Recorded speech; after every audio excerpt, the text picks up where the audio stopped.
வணக்கம் நண்பர்களே, நான் ராகவேந்திர ஆரா. இது ஆரா அப்டேட்ஸ். பிப்ரவரி 22ஆம் தேதி காங்கிரஸ் கட்சியின் தேசிய பொதுச் செயலாளர் வேணுகோபால் தமிழ்நாடு முதலமைச்சரும் திமுக தலைவருமான ஸ்டாலின் அவர்களை சந்தித்தார்.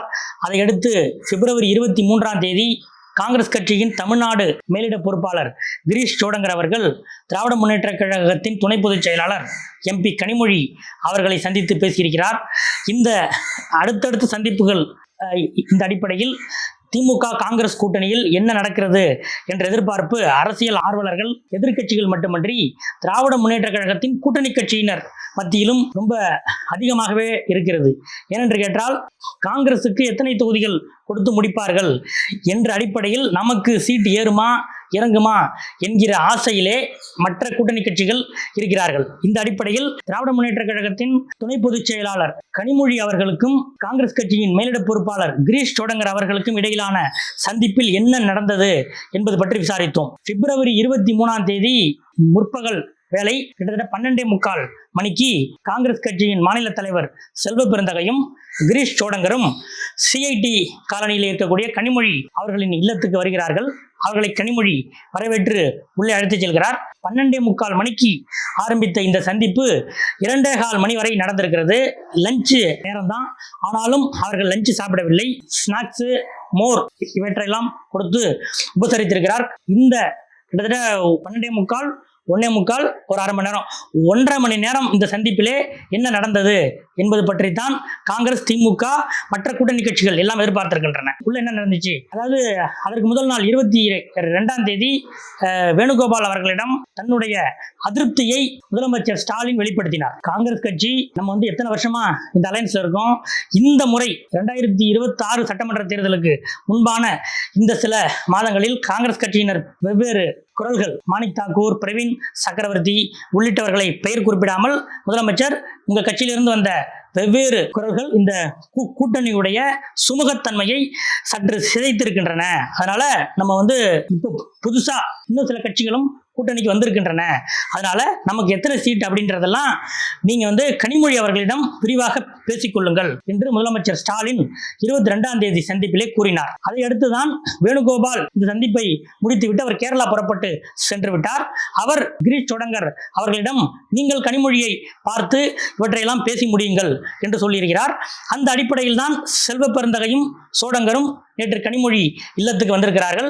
இந்த 1.5 மணி நேர சந்திப்பில் கிரீஷ் சோடங்கர் மறுபடியும் முதலில் இருந்துதான் வந்திருக்கிறார். அதாவது எங்களுக்கு உள்ளாட்சி தேர்தல் முதல் ராஜ்யசபா தேர்தல் வரை எங்களுக்கு உங்கள்ட்ட சில வாக்குறுதிகளை எங்க கட்சியின் எதிர்பார்க்கிறாங்க அப்படின்னு சொல்லும்போது, அதற்கு திமுக துணை பொதுச் செயலாளர் அவர்கள் சொல்லும்போது, இப்போ 2026 சட்டமன்ற தேர்தல் பற்றிய பேச்சுவார்த்தை, இதுல நீங்க ஏன் உள்ளாட்சி தேர்தல், ராஜ்யசபா தேர்தல் இதெல்லாம் கொண்டு வரீங்க?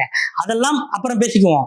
2026 சட்டமன்ற தேர்தலுக்கு எத்தனை இடங்கள் அப்படின்றதுல நாங்க சில சூழல்ல இருக்கோம். அதான் என்னன்னு கேட்டீங்கன்னா, எங்களுக்கும் சில கட்சிகள் இப்போ உள்ள வந்திருக்காங்க. சில மாதங்களுக்கு முன்பே நாம இப்படிப்பட்ட சில சூழ்நிலைகள் வராமல் இருந்திருந்தால், அதாவது காங்கிரஸ் உள்ளிருந்து சில போர்க்குரல்கள் வராமல் இருந்திருந்தால் சூழல் இன்னும் கொஞ்சம் எளிதாக இருந்திருக்கும்.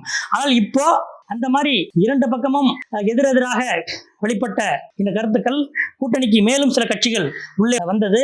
இது போன்ற காரணங்களால் இதை நம்ம கொஞ்சம் டைட் பண்ண வேண்டிய சூழ்நிலையில் இருக்கோம். அதனால 2021 நீங்கள் போட்டியிட்ட 25 சட்டமன்ற சீட்டுகள், 25 சட்டமன்ற தொகுதிகளை உங்களுக்கு வழங்குகிறோம். அதிலும் ஏற்கனவே நீங்கள் போட்டியிட்ட அதே இடங்கள் என்று நீங்கள் எண்ண வேண்டாம். அவற்றில் சில மாற்றங்கள் இருக்கும்.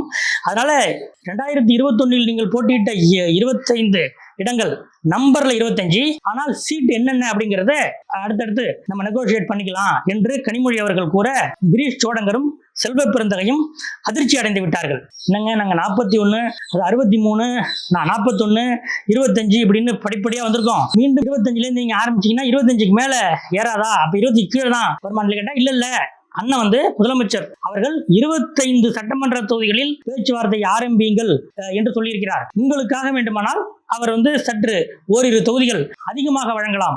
அதனால 25 ஓரிரு தொகுதிகள் அதிகமாக உங்களுக்கு கிடைக்க வாய்ப்பு இருக்கிறது. ஆனால் நம்ம இந்த பேச்சுவார்த்தையை 25 தான் ஆரம்பிக்கிறோம் என்று கனிமொழி உறுதிபட சொல்லியிருக்கிறார். இதையடுத்து ராஜ்யசபா பற்றி இப்போது எதுவும் பேச வேண்டாம், இந்த மார்ச் மாதம் வரக்கூடிய ராஜ்யசபா தேர்தலில் எங்களுக்கு சில கமிட்மெண்ட்கள் இருக்கு, அதனால இந்த சீசன்ல உங்களுக்கு ராஜ்யசபா கொடுக்கறதா வேண்டாமா அப்படிங்கிறத இறுதி முடிவு முதலமைச்சர் தான் எடுப்பார். அதனால ராஜ்யசபா பற்றி இப்போது பேச வேண்டாம். சட்டமன்ற தேர்தலில் 25 இடங்கள் உங்களுக்கு மீண்டும் வழங்கப்படும்.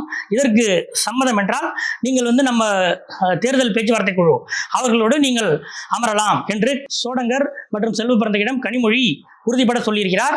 அவர்கள் இதையடுத்து மீண்டும் இந்த உள்ளாட்சி எலெக்ஷன், ராஜ்யசபா 25 இடங்களில் சிட்டிங் எம்எல்ஏக்களை மீண்டும் கேட்காதீர்கள் என்பது பற்றிய விஷயங்களிலேயே இந்த பேச்சுவார்த்தை கிட்டத்தட்ட 1.5 மணி நேரமாக நீடித்திருக்கிறது.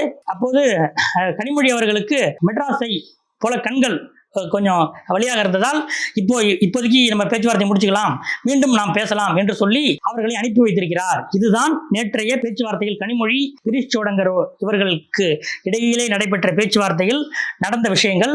ஆக திராவிட முன்னேற்ற கழகம் காங்கிரசுக்கு 25 என்ற சீலிங் நம்பரை தான் இப்போதைக்கு வைத்திருக்கிறது.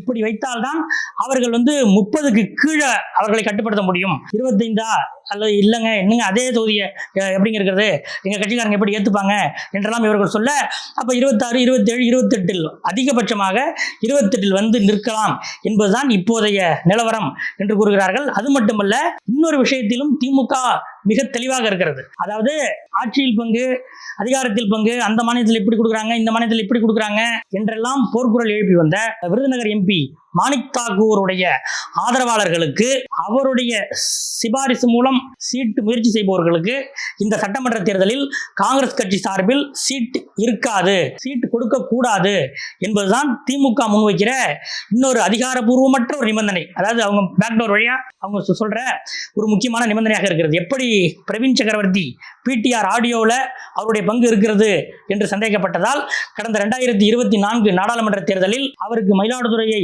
அளிக்குமாறு ராகுல் காந்தியே சற்று அழுத்தம் கொடுத்த போதும் திமுக முற்றுமுழுதாக அதை மறுத்துவிட்டது. அதன் பிறகு கடைசியில வேட்புமனுக்கான நாள் முடிய போகும் அந்த நிலையில் கும்மிடிப்பூண்டி சுதா அவர்களை மயிலாடுதுறை வேட்பாளராக காங்கிரஸ் அறிவித்தது. அதே போல எப்படி பிரவீன் சக்கரவர்த்தியை தமிழ்நாட்டில் ஒரு அரசியல் சக்தியாக ஒரு காங்கிரஸ்ல ஒரு எம்எல்ஏவாகவோ எம்பியாகவோ உருவெடுப்பதற்கு திமுக அனுமதிக்கவில்லையோ, அதே போல மாணிக் தாக்கூருடைய தீவிர ஆதரவாளர்களாக இப்போது இருக்கக்கூடிய சிலர் இந்த சட்டமன்ற தேர்தலில் போட்டியிடுவதற்கு முனைப்பு காட்டுகிறார்கள். அவர்களை எந்த விதத்திலும் அனுமதிக்க கூடாது என்று காங்கிரஸ் கட்சியிடம் திமுக முக்கியமான நிபந்தனையையும் விதித்திருக்கிறது. இந்த வகையில் தான் இப்போது திமுக காங்கிரஸ் கூட்டணி இருக்கிறது. 25லேயே நங்கூரமிட்டு இருக்கிறார் ஸ்டாலின். அந்த 25லிருந்து ஓரிரு சட்டமன்ற தொகுதிகளை ஏற்ற முடியுமா என்று மிகுந்த முயற்சியில் இருக்கிறார் வேணுகோபாலும் கிரீஷ் சோடங்கர் அவர்களும். இவர்களுக்கிடையில் இல்லைங்க நீங்க சொன்னபடி ஒத்துக்கிறோம் என்று மீண்டும் அவர்கள் எம்பி கனிமொழியிடம் சொன்னால் அதற்கு பிறகு ஃபார்மலான அந்த கூட்டணி பேச்சுவார்த்தை குழு அநேகமாக வருகிற பிப்ரவரி 28 கூடலாம், அதாவது காங்கிரஸ் கட்சியோடு சந்திக்கலாம் என்பதுதான் இப்போதைய நிலை. அடுத்தடுத்த அப்டேட்டுகளோடு உங்களை அடுத்த வீடியோவில் சந்திக்கிறேன். நன்றி.